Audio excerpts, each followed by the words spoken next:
Notre Dame's recruiting has taken on an elite level with 5 stars galore, and they are not stopping. Locked On presents The Portal, the daily podcast covering college football recruiting and everything NIL. Part of the Locked On Podcast Network. Your team every day.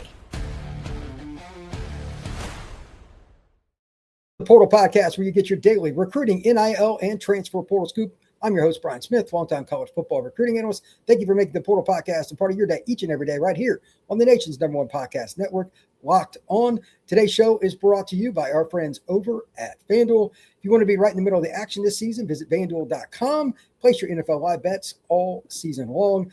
I've got my guy, Bryan Driscoll, with me from Irish Breakdown to talk all things Notre Dame's coaching staff and how they've gotten everything rolling really well. And it's kind of a machine. We're going to talk about how that staff stays together and they keep it going. CJ Carr and the Notre Dame depth chart at quarterback, it just changed. My guy Teddy Gerard is reclassing and joining the class of 2026. What are Notre Dame's portal needs? It's not a lot, but they do have some concerns, just like every other team, to hit in the portal.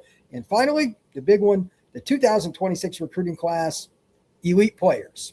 Length and speed will be something we talk about throughout this segment to open the show. And if you take nothing else from it, Notre Dame is not recruiting in the low teens anymore. This is a top 5 recruiting machine, and 5 stars like Rodney, Dunham are a way to talk about that. So, Bryan, thank you very much for joining the show. Who's your favorite player in the 26 class if you had to pick one? For me, it's Dunham. My goodness. Dunham's for me because they never get the weak side pass rush. Yeah. That's a low-hanging fruit answer. Yeah, I mean, if I had to pick like my favorite player in the class, I mean, we all kind of have our favorites. I have a hard time not liking Ian Premer. I mean, he's an absolute stud at tight end. I could sit here and talk for 10 minutes why he's my favorite player. And then about halfway through, I'd probably start like, you know what? It might actually be Kari Adams. And then I'd spend 10 minutes talking about why it's Kari Adams. And then halfway through that, I'm like, nah, it's probably Joey O'Brien. And then halfway through that, you know what I'm saying, Brian? Then it's Elijah Golden. Then it's Rodney Dunham, Ebenezer Utade, Javian Osborne. I mean, it's such a loaded class. But I think that Notre Dame hasn't really had that truly game-changing tight end since Michael Mayer left. That's true. And they've had good tight ends. Mitchell Evans is a good tight end. Eli Raritan is a good tight end. They're both good. Mitchell Evans was drafted in the 5th round last year. I fully anticipate Eli Raritan being a day 2 or day 3 draft pick this year. But Ian Premer has sort of that. Like he's like a that game changer type of guy, like that truly elite. Wow, that guy changes who you are. I'm not trying to put like Brock Bowers hype on him just yet because he's still a high school kid, but he has at least the tools to eventually be sort of that kind of player for Notre Dame. And when you're tight end, you want to kind of get back to having that type of impact. If you don't think you can recruit elite receivers every year, fine. Then make sure you've got Tyler Eifert's and Michael Mayers and Kyle Rudolph's a tight end for you. And that takes some of that burden off. Yeah, Premer, for those who don't know, I think it's Great Bend, Kansas. Like, what a name that is. Mm-hmm. Like, they'll never have another kid like that in my lifetime. Great Bend to South Bend. Absolutely correct. That's pretty wild. He's like 6'4", 230-ish, something like that. 6'6". Was he 6'6"? Okay. 6'6", yep. I think he's just as good detached as he is attached to the line. And usually that's not the case. They just kind of put him out there as high school players because they're bigger. He can make guys miss. Yeah. It's pretty wild.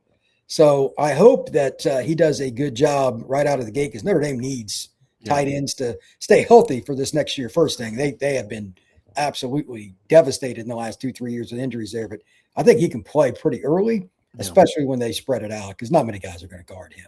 I mean, you could make a case, Brian, that next year their 2 most talented tight ends are going to be a freshman and a redshirt freshman. When you think about Ian Premer and James Flanagan, I mean, just God-given talent. Obviously, they won't be as advanced, not as much time in the weight room, but just if you say who's just the most raw, like just God-given talent, most potential, most upside, who has the highest ceilings, I think I'd go James Flanagan and Ian Premer. And so, a little bit of a youth movement perhaps next year at the tight end position for Notre Dame. They've got plenty of guys at other spots making it easier. They won't have to use as much 12 personnel because wide receiver is good. They took 5. Braden Robinson, like he's a speedy guy. And in a lot of classes, we'd be saying Braden's the guy we're most excited about. Kaydon Finley, for me, is probably a guy that they're going to have to find a way to get on the field because he's advanced from a route running standpoint.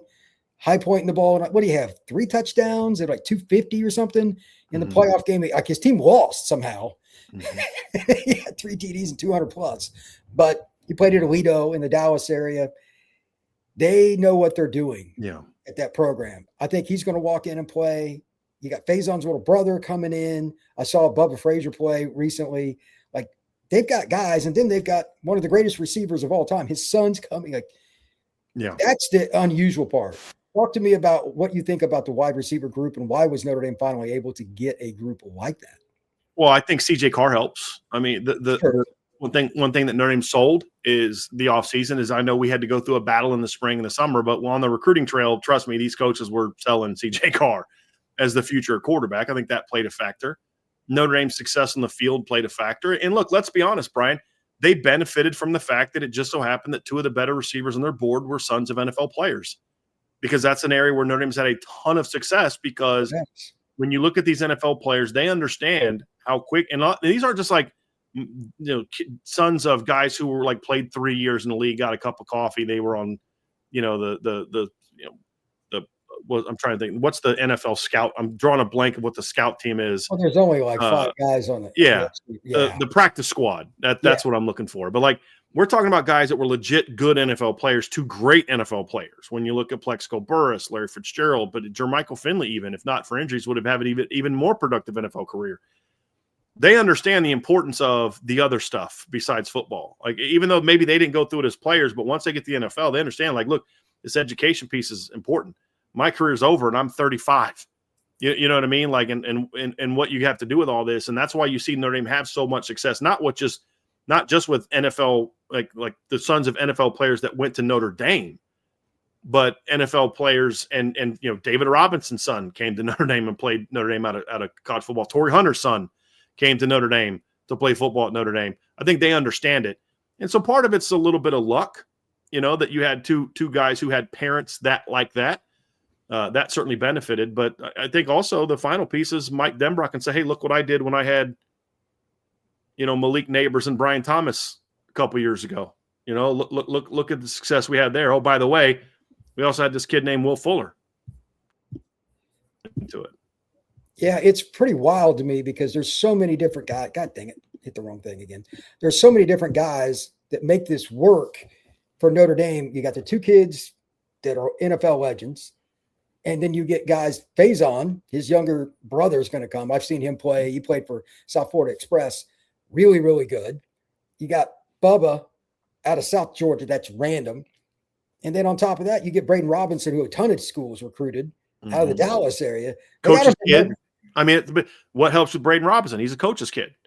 Oh, that's right. His dad's his head coach. You look at Bubba Frazier. He goes to a private school. His family, family within education, imports of education. And again, but all that sounds good, Brian, but you just went to the national championship and you have CJ Carr quarterback. I mean, I think those things are all, and Mike Denbrock at offensive coordinator, those things are all factoring. But the other thing I like about that receiver class is that's not just going to impact your offensive depth chart. I mean, you look at Bubba Frazier and you look at Braden Robinson, that's also going to have an impact on special teams. And I think that was a big piece as well. And we've seen at Notre Dame how important special teams is in recent seasons, especially the return game. I mean, look at this year, USC this year. You look at the kick return against Georgia in the Sugar Bowl last year. Bubba Frazier and Braden Robinson bring legit return ability to this team as well. Absolutely. And as for those of you watching on YouTube, wherever you may be, I've got a list up here for Notre Dame's recruits. Balanced class, impact players. They met their needs. They got size and length. Got 2 quarterbacks. We'll talk about Teddy Gerard joining the class here in a minute. 4 D-line, 6 O-line. It's probably the most balanced class in the country. They didn't have like one spot that they needed to quote unquote like completely over recruit, but wide receiver they kind of did because they got so many good players. They didn't mind taking another guy. Yeah. So the plan wasn't for 5. It was just who do you say no to? Right. Do you say no to Kaydon Finley? No. Do you say no to Bubba Frazier? Do you say no to Braden Robinson? Do you say no to Devin Fitzgerald? Like, no, they're just like, look, the goal was 3, max 4, but they just did so well recruiting, in the spring and summer that they're like, dude, I think we can get all 5. And can we take all 5? Yeah. And that's one area where I think the expanded roster helps Notre Dame. that you can go to 105 now as opposed to 85. I don't know that they could have taken this big of a class. Well, I know for a fact they couldn't have taken this big of a class in the old scholarship limit. So I think Notre Dame took full advantage of the new rules also and went after because they're a relatively young team still, Brian. Like they don't have a lot of guys out of eligibility after this season. And you don't see teams this young normally take 27-man recruiting classes out of high school. But that's, like I said, they took advantage of the expanded rosters. And I'll tell you, that's one thing that Marcus Freeman's done a very good job of, Brian, is they don't end recruiting classes with like big misses.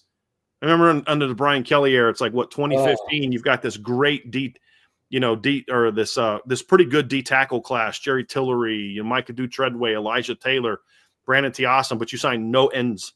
The next year you had this great DN class that literally had 4 edge players that all got drafted. Khalid Kareem, Julian Akwara, Adetokunbo Ogundiji, and Dalen Hayes signed no D tackles. There were years they signed no corners. There were years they signed no safeties. Years they signed no running backs.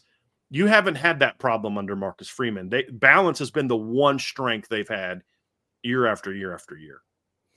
Yeah, that is absolutely true. I don't know why more teams don't look at that, because I think that is absolutely pivotal. If you don't have balance, eventually it's going to bite you, because a team will find that spot that you stink at.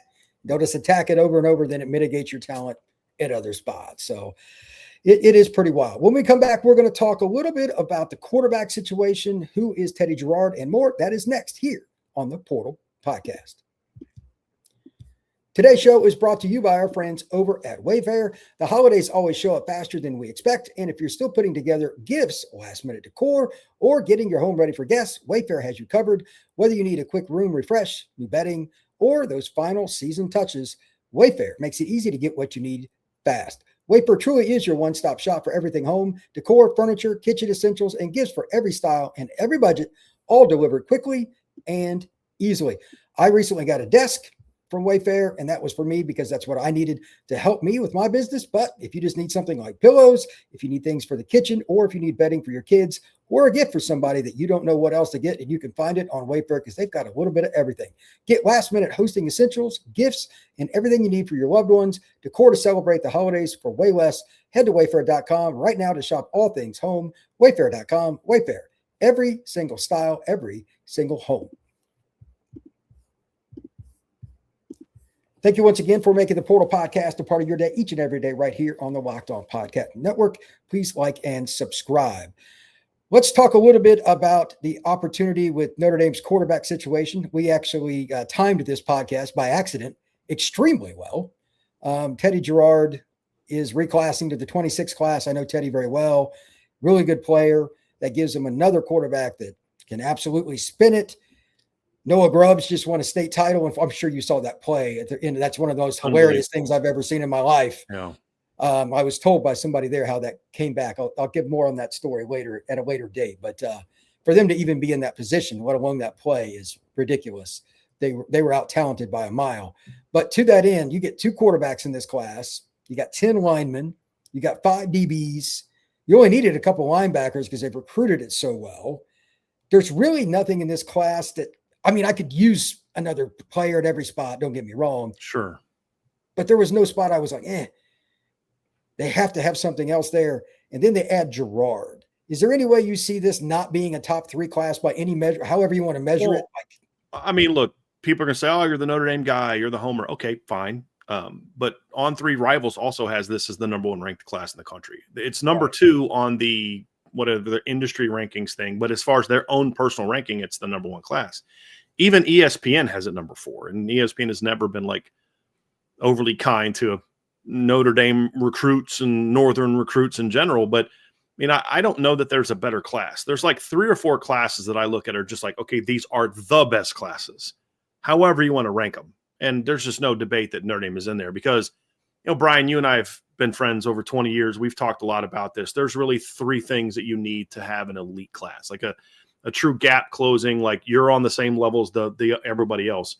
You need to make sure that you meet all your needs, right? You need depth of talent, meaning like you don't just have 5 great players and then a bunch of okay players. We've seen some Notre Dame teams like that in the past. I have said this, I'll take the top 5 players from Notre Dame in 2012 and stack them up against the top 5 players at Alabama. and say, okay, cool. Who are we talking about here? We're talking about Tyler Eifert, Zach Martin, Stephon Tuitt, Manti, Lewis Nix. The problem is 6 through 30 is a blowout for Alabama. You know what I mean? Well, the thing that this class has that is depth of talent, like impact across the board. But the third piece is you also have to have elite players. Can you be really good with a lot of good players? Yes, you can. If you want to win championships and win championships and compete for championships regularly, you also need the high-level talent. And they've added that on both sides of the ball. I mean, you have arguably the best tight end in the country in Ian Premer.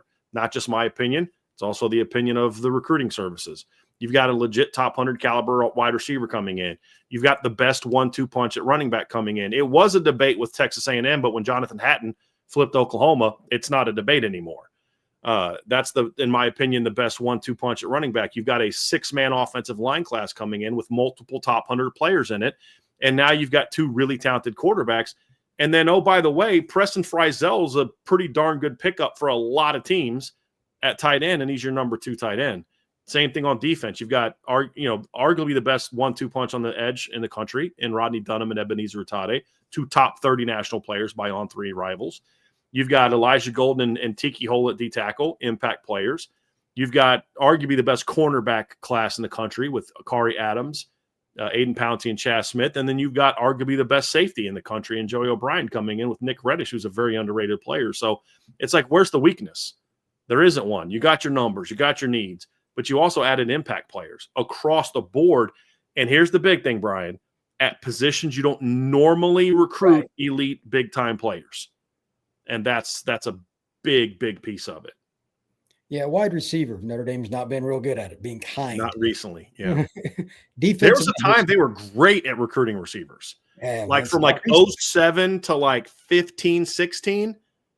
I mean, think about Golden Tate, Michael Floyd, TJ Jones, Miles Boykin, Chase Claypool, Will Fuller, Corey Robinson, Equinemi St. Brown, and then just kind of bottomed out. It did. Now defensive end, they don't get guys like Iwatade normally, let alone Rodney Dunham, who's physically able to probably play next year in some capacity. Iwatade, I think, is a year away from that, but not far off, and he may end up being better. They don't get either one of those guys 99% of class. They get both. And this is the best 1-2 at DN Notre Dame signed in my lifetime. So I still go with 11. I'm just talking about pure like pass rushers. Like pass rushers, yeah, I'll give you that. But I still go back and look at and Aaron Lynch and Ishaq Williams is pretty darn good. It is. With Stephon Tuitt, that was pretty good. But yeah, as far as like pure edge guys, yeah, it's one that we're debating, Brian. But the fact that we're even debating it is it says how good it is. Yeah. How many times have you seen a DN class like this with good defensive tackles in Notre Dame? Doesn't happen. Well, see, Brian, like that's the thing. Like I could sit here and say, okay, Brian, let's debate this. I will say that the 16 DN class of Khalid Kareem, Julian Aguara, Dalen Hayes, and Adetokunbo Ogundeji was better than this one because there was more of them. They were all drafted 5th round. Let's just say we have that debate, right? But here's where the debate ends. Yeah, but who'd they get a D-tackle in that class, Brian? That's exactly right. Nobody. Anybody. Well, that's what makes this D-line class different, right? I mean, the year before they drafted a guy in Jerry Tillery, but, that's the thing, right? They actually had 5 DNs in that class that played in the NFL because Jameer Jones also played in the NFL and started games in the NFL, and he was recruited as a linebacker in that class. But 0 people at D-tackle. And that's what I love about this class because, I mean, Elijah Golden is a bit of a like low floor, high ceiling guy. But if he taps into his ceiling, he's a day 1, day 2 draft pick. And Tiki Hole is an NFL player. I mean, that's the thing is there's NFL talent everywhere here. And that's just what Notre Dame has not done enough of over the years, though is just getting that everywhere.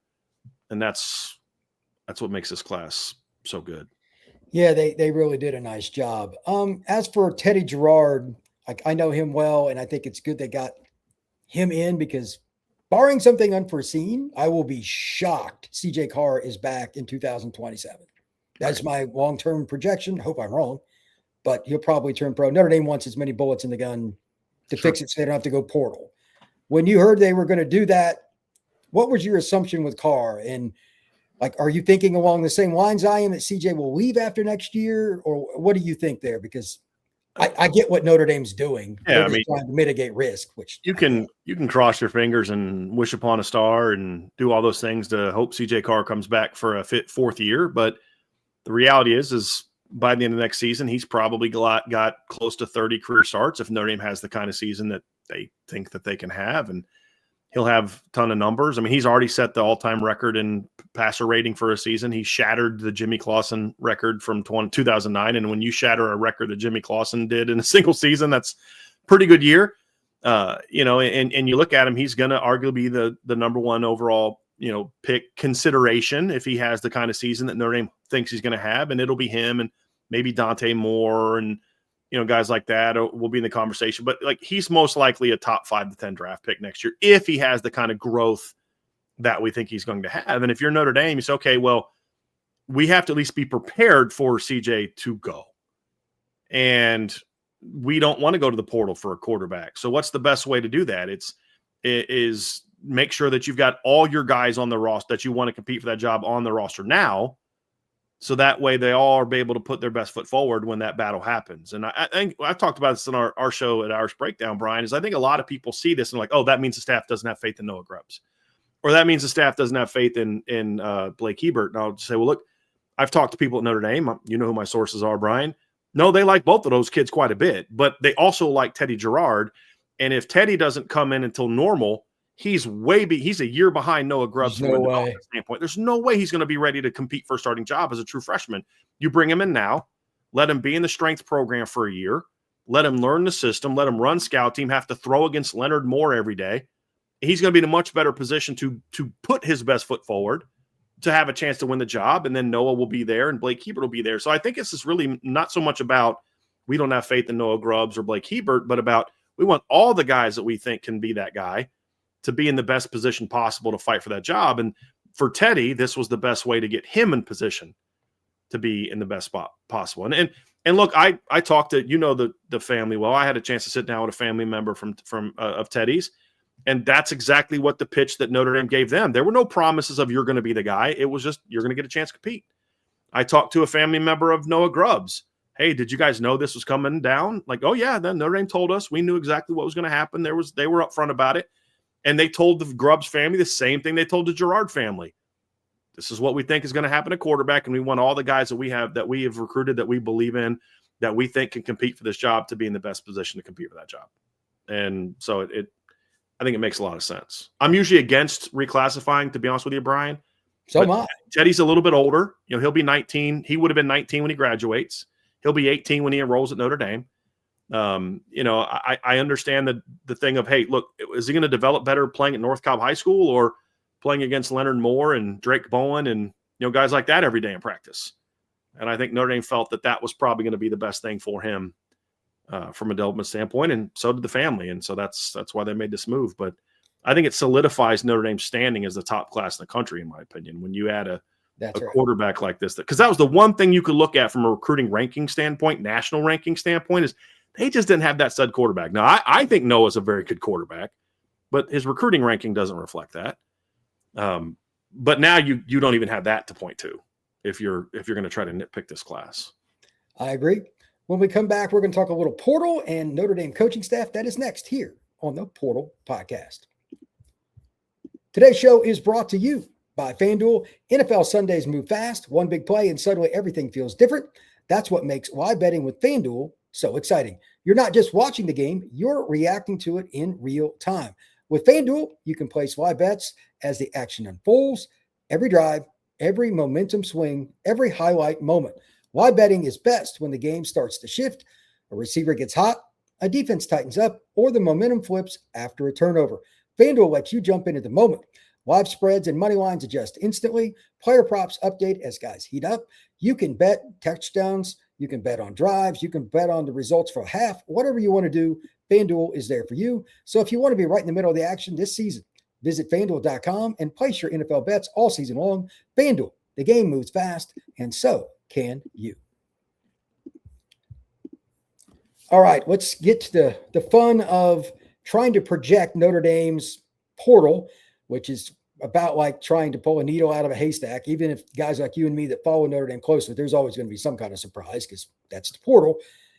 I've got a few spots written down. You tell me if I'm wrong on this, but my top 3 has changed a little bit, especially since the Boston College game. Kicker, D-tackle, and a boundary receiver. Those are the only 3 things that I would assume. There's possibilities at like 3 or 4 other places. Linebacker, depending on where Kingston Biliamu-Asa is.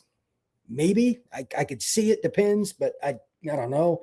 Tight end, based on who is really healthy coming back off the rehab. I don't know that situation. I know you probably know better. Running back, depends on who else enters the portal. And then finally, nickel, that's a spot I like having a veteran. I wouldn't be surprised if they at least entertained that idea, but it's not a lock. Yeah. Where would you go? Anything different than what I said? What do you got? I would simply move nickel up a little bit, simply because I think Notre Dame views Dallas Golden. This is why, let me guess, this is why you don't have nickel up there, because you're like, well, Dallas Golden's the present and future at the nickel position. And I agree with that. But I think when you look at it from Notre Dame standpoint, I don't know that they know who is in there after Dallas. Yep. You know, where's the depth? Well, what if he gets hurt? What if he's not ready? And so I think that's a position that you're going to go see them try to find the right fit, that if Dallas doesn't make the jump, you and I both think that he does, the staff thinks he does, that this guy could step in and handle that job like Devontae Smith did, like Jordan Clark did, like Thomas Harper did, but also the guy that's got the personality and the fit, the culture fit, that if Dallas does beat him out, he's going to still be happy and be part of the team and play his role, which is exactly what Rod Hurd did last year. I mean, Rod Hurd came to Notre Dame expected to be a starting safety. Don Schuler beat him out. So Rod Hurd had 1 of 2 options. I can play my role and be a part of this team and helped us go win a championship, or I can piss and moan about it and be upset. Rod said, hey, whatever my role is, coach, I'm going to go do it. And he formed a very important part of that safety rotation last year with the Don Schuler and Xavier Watts. And so, Jalen Stroman did that this year when he got beat out by Tay Johnson. He was a great teammate, still did what it was asked, what was needed. Got to make sure you're getting the right personality fit. Somebody that understands, like, look, if this doesn't work out, are you going to be okay in the locker room? They did get a DB recruit a couple years ago who wasn't playing as much as he wanted to, and he was a problem in the locker room. So you got to be careful there. But I think from a depth standpoint, I think there's a desire to bring in a nickel that can play, knowing that you still think that Dallas is going to be that guy. So I think that's where you're at there. I think the rest, Brian, I agree with. I personally would not bring in a running back. If all 5 of the guys you have are going to come back, the 3 returners plus the 2 freshmen, I would not want to risk that room. And here's the other thing. There's no, like, I do believe that Notre Dame is kicking the tires on Hollywood Smothers. I do believe that. Whether or not they make that push or not remains to be seen. But to me, it's like, that doesn't make sense. That's bad roster management, in my opinion. Unless you know you're going to lose somebody, or unless you're like, hey, Kaydon Young is not coming back well. That was the question I was going to ask. Like, he had a knee injury. That's right. Right. So unless there's something we don't know about, I think that would be bad roster management, because you've got to overpay to get someone out of the portal that's good. And when you're now working with a salary cap, that gets a little bit more tricky. So my support of a move like that just depends on maybe some factors that I'm not privy to. If they're worried about the health of Kaydon Young, or they think one of the other 2, Nolan James Jr. or Aeneas Williams, won't be back, although I'm confident now, at least for now, that Aeneas is going to come back, then I understand, because you do want that 5th back. But if everybody plans on being back healthy, then I don't think there's a need for that, because I use that money for another position. Absolutely. But also at the same time, you also look from their standpoint, it's like, but he's a really good football player, and we want to add more good football players.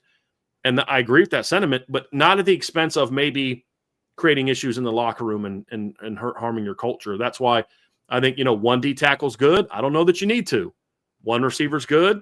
I don't know that you need to, especially with Jaden Greathouse slated to come back and be healthy next season. So I think Notre Dame's at the point now where numbers are not what they need in the portal. It's about getting impact players, getting the Nick Marshes type of players, getting those, getting the Jarrard Dawsons like they got last year, getting the Riley Leonards, getting the Malachi Fields types that are impact players, and maybe not going after the Will Pauling types who are good football players, the Rod Hurd types who are good football players, but not necessarily needle movers. I think now it's like, we don't have a lot of needs, but the ones we do, we want to get difference makers. To that end, I could see a scenario where Notre Dame only signs like 7 or 8 guys out of the portal. Oh, yeah. And a couple of them could be special teams guys. That's what I mean. Like Yeah. long snapper, it's still a scholarship. If they do something like that, I have no idea where they're Like at. I can see them going kicker and punter because James Rendell's done. His career at Notre Dame's over. Are they completely ready to give either one of those? Because Eric Schmidt can punt, kick, and kick off. Yeah.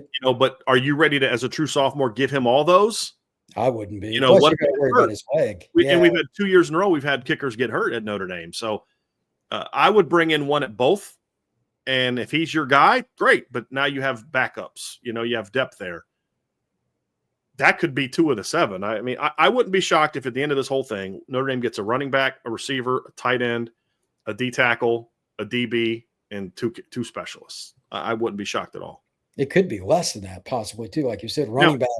We're talking like I'm not talking like an Ivy League kid. Like I'm not talking about like when they got like a Jake Tefelsky from who was a walk-on, great walk-on because he was a starter on special teams. Like Max Hurleman a couple years ago, he was a walk-on from Colgate.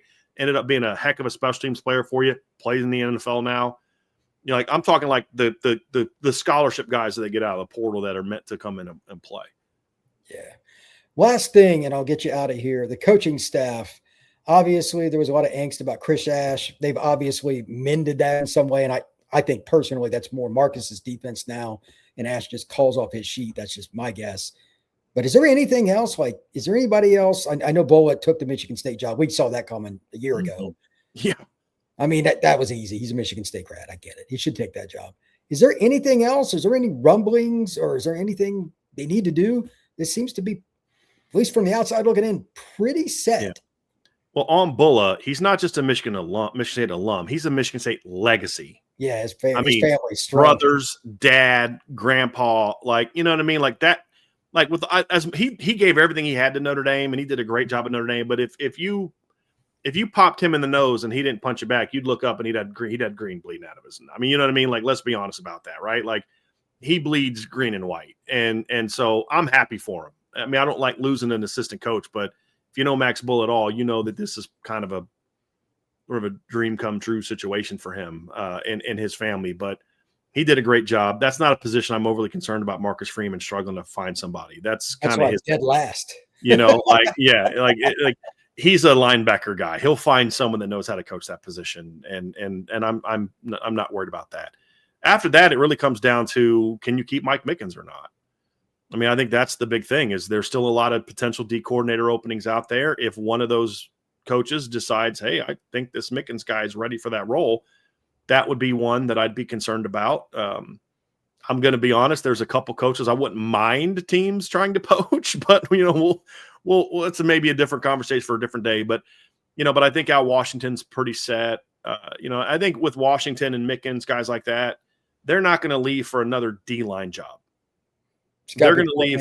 Right. I think they both have young kids. I think they really like it here. They like working with Marcus Freeman. They've had relationships with him that go back a ways. I mean, Al Washington and Marcus Freeman worked together at Cincinnati back, like, I think 2016, 2017, something like that. Obviously, Mike Mickens and him went to the same high school, and he coached with him at Cincinnati. But, I think the only other guys, I mean, Mike Brown interviewed for a wide receiver job in the NFL last year. Those things will come down the road. I don't know Jaywan Sider enough to know how locked in he is in Notre Dame if one of those Florida jobs comes open, something like that. Perhaps, but none of the quote-unquote, I mean, Mike Denbrock's not going anywhere. I talked about Mickens and Washington. Those are the main ones that you're like, you got to really hang on to those guys. Those are really the important ones. Well, on that note, I appreciate it. Why don't you tell everybody where they can find your work, my friend?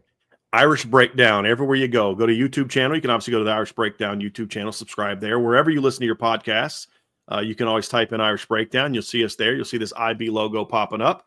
And, of course, if you want to be a part of our premium membership, you can go to boards.irishbreakdown.com. Check that out. And then, of course, we're now part of the Roundtable Network for our free written content. You can find that at irishbreakdown.com. I try to make it easy, Brian. Irish Breakdown is where you go. So boards.irishbreakdown.com. www.irishbreakdown.com for our written content and our premium board, and then podcast, YouTube, wherever you listen, check it out. Irish Breakdown. Appreciate it, sir. You can find the Portal Podcast wherever you get your pods and on YouTube. We will see you again soon.